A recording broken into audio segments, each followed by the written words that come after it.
do that. And so that's there.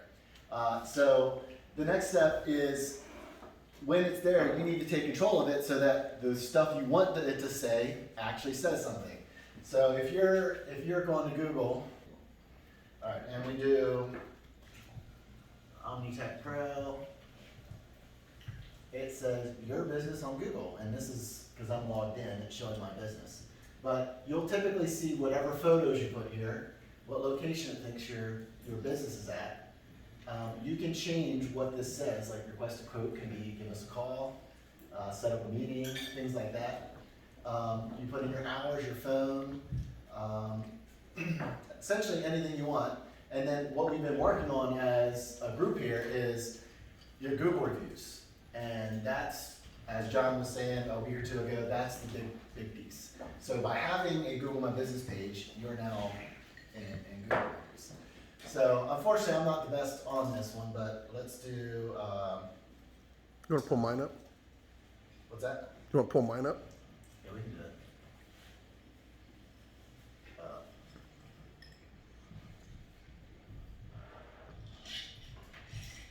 Usually gives us there we go, 10 roofers nearby.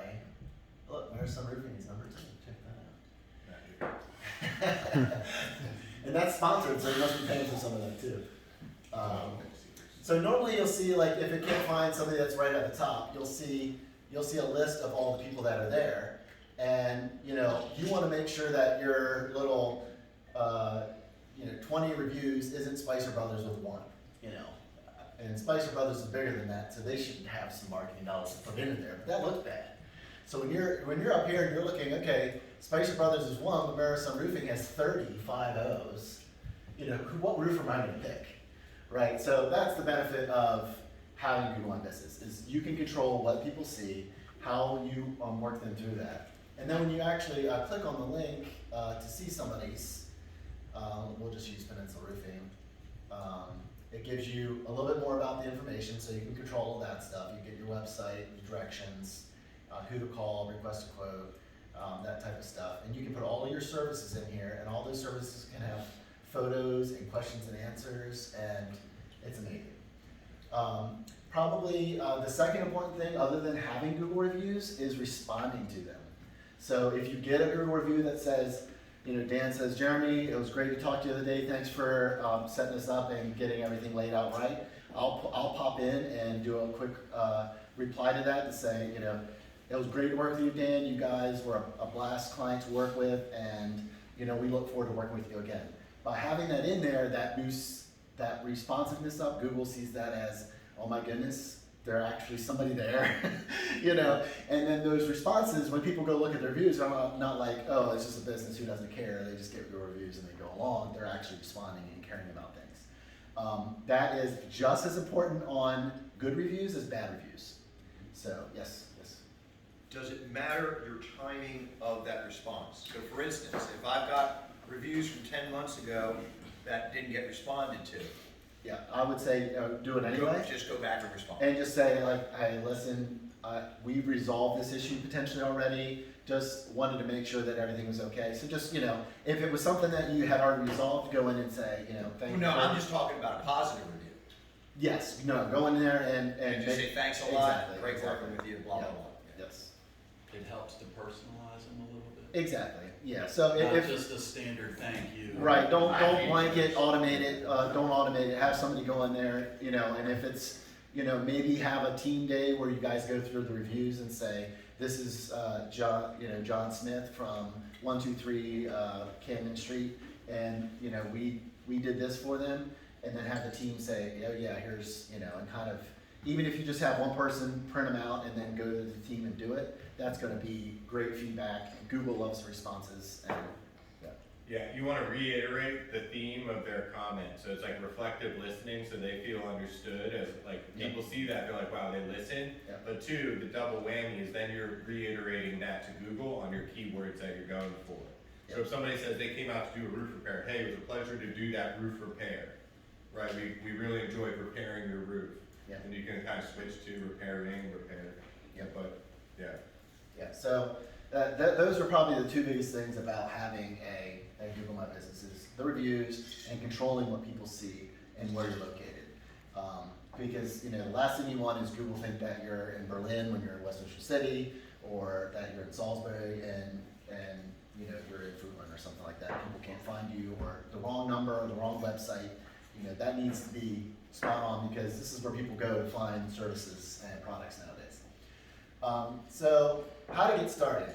The first thing you need to do is have a Google account. So if you already have Google Workspace, which used to be called G Suite with your company, you have a Google account. If you don't, then you can just sign up for a Gmail account, a free Gmail account, and that will be your Google My Business account. So I have a bunch of businesses through here, but I'll go to my Untitled one through here. And I have my Untitled, my personal. It's a long story. Oh, look at that, it switched over. Let's do.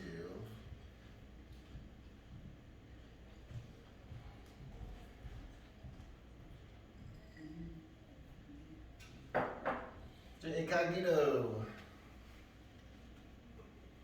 So if you go to business.google.com, you'll be presented with, hey, please sign in or manage. If you click manage, it'll ask you to sign in. And we'll hope that it did what it was doing this morning and asked me to put a new business in.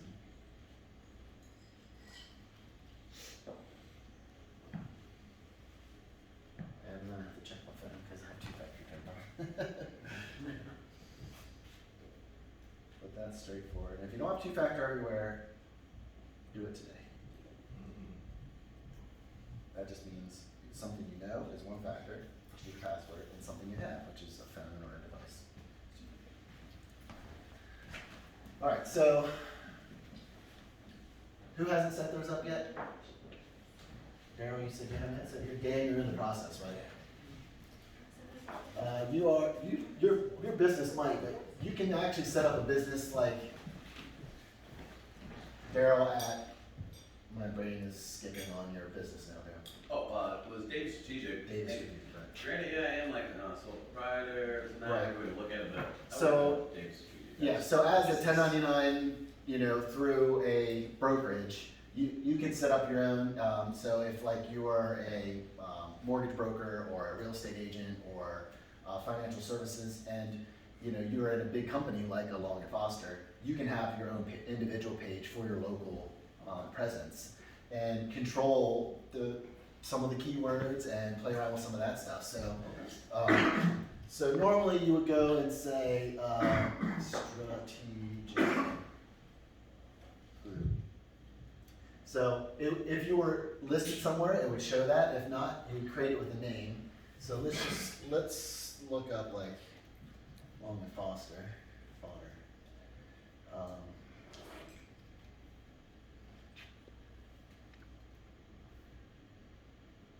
That's having fun finding Greg. I just want to show you one that's already in there. Try State Farm instead. My brain, where was my brain? My brain was at real estate. It actually showed up under Greg though, so. Yeah. So you would, if you were already in there for some reason, you would find yourself, it would give you a preview of what was potentially already in there, and then you would say manage now. Now, because I'm not as part of that, it's going to ask me some questions. It's going to ask me to create myself in there. So it's how do you verify your account? So he's probably getting an email right now that says somebody's trying to verify on your on your account, but I know he's going to be fine with that. So it'll do. There's two ways to verify. You can either have it call your main number and it'll say, "This is Google My Business. Please confirm these 4-digit letters." Or whatever. It sometimes works, it sometimes doesn't. You can have it text you, so if you have the text set up for it. And if none of those work, you have to do what Dan said and have it send you a postcard by mail. So you'll get a up to 5 days or whatever. It'll come to your place of business and it'll have 5 to 7-digit code on there that you'll then verify under your Gmail and your Google My Business to say, this is my business, I own it, I'm validating this number, validating this address. And then it'll be verified in the Google My Business system. And then you can start doing stuff. So that's probably the hardest part about it, is just verifying with Google that you have a legit business and getting it set up. Can you go back and look at the pictures that are posted the postings on my page. On yours? Jeremy, I was just gonna point something out.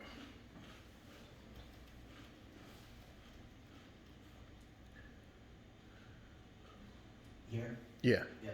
just see, go ahead and show me the slides, expand the page. Yeah.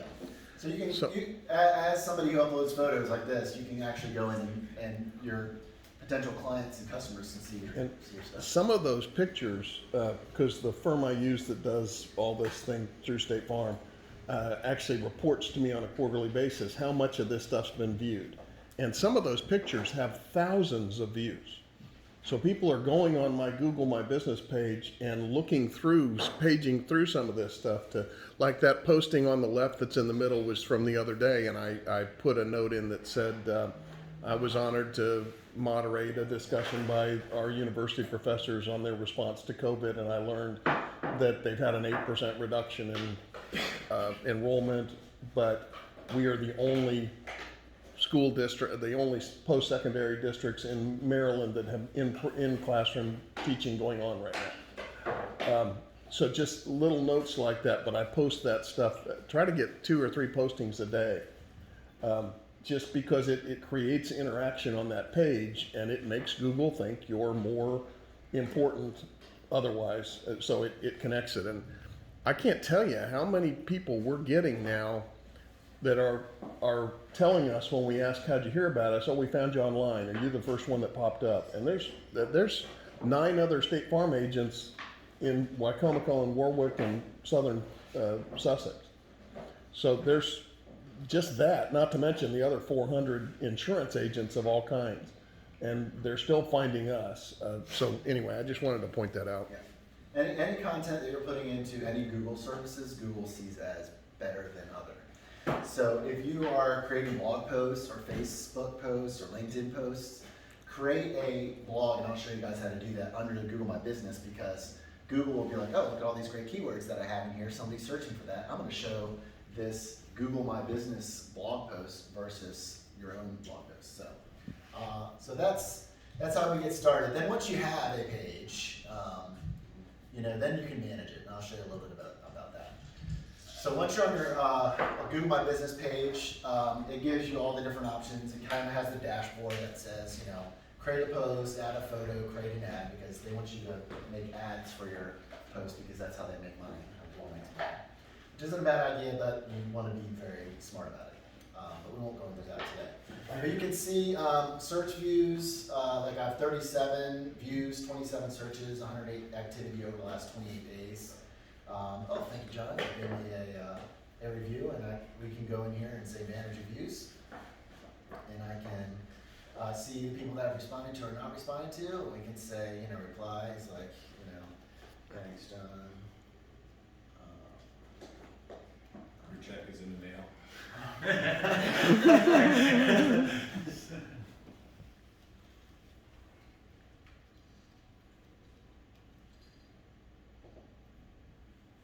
Something that is, personable and that speaks to that. So, because we're kind of cheating the system as you will, I just try to do something that's like great working with you, something like that. But if an actual client does a review, then you can, give a little bit more keywords, and it was great to clean your ducts. It was great to extend the life of your roof with our roof milk.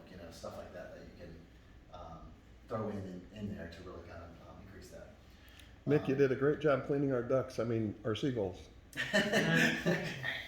Funny story. So on this dashboard is also usually it's here, share review form. So this is where it's the easiest to get it. So if you have your Google My Business page, it gives you your link that goes directly to your link for the review. So in this case, mine is g.page/OmniTechPro/review.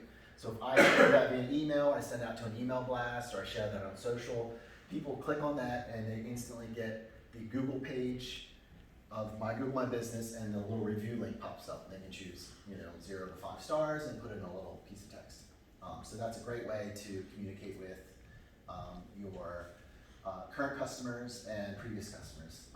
One thing that I find interesting is that Google reviews through text actually probably, I think it's more than a 50% response rate versus just sending an email.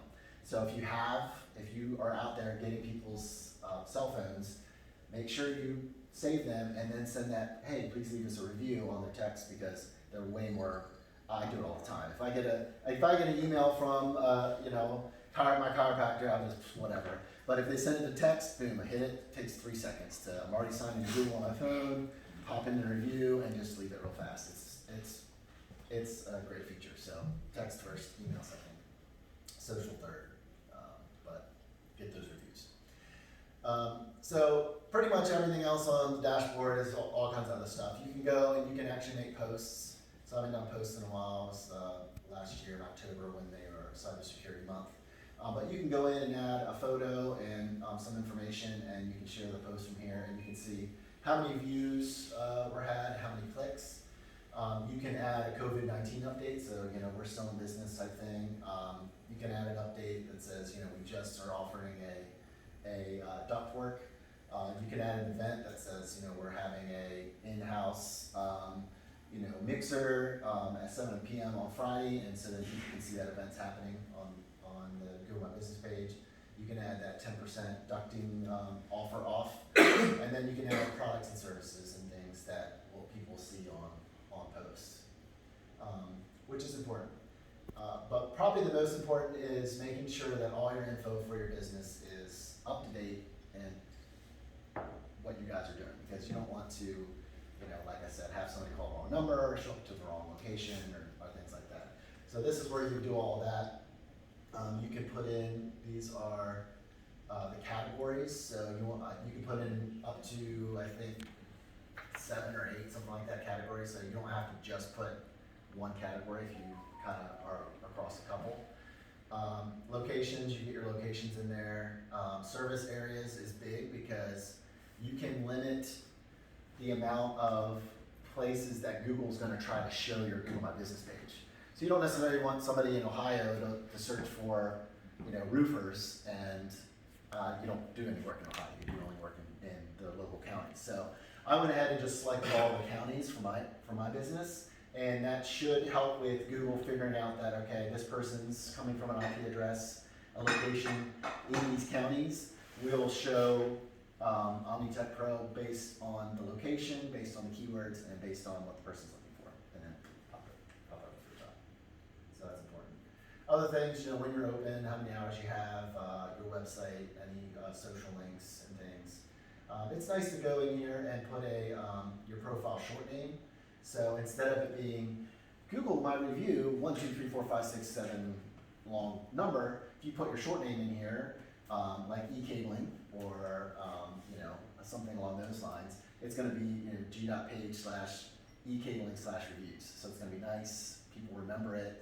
When it's in social or in text, they're not like, what's this 1, 2, 3, 4 review? They're like, oh, that's that's the cabling guy I just used the other day.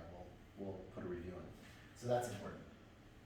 I know we're probably getting to the end here. So there's lots of other stuff in there that you just want to make sure you get updated and is correct. And you can put in your tagline that is, like Greg was saying, is important for here. Photos, you can get direct message from people on the platform. You can go in here, add photos and videos. The more you have, the merrier. If you have products or services, you can actually add them in here and it'll list it on a tab on your Google My page. You can create your own website. If you didn't want to have a separate one, you could create one in Google and it would essentially host it for you. I don't use that feature, but if you want to go on the cheap and get something pre-made that's pretty easy to do, you can do it there. So that's pretty much it. That's Google My Business. If you have one, update it and get access to it. If you don't, create one today and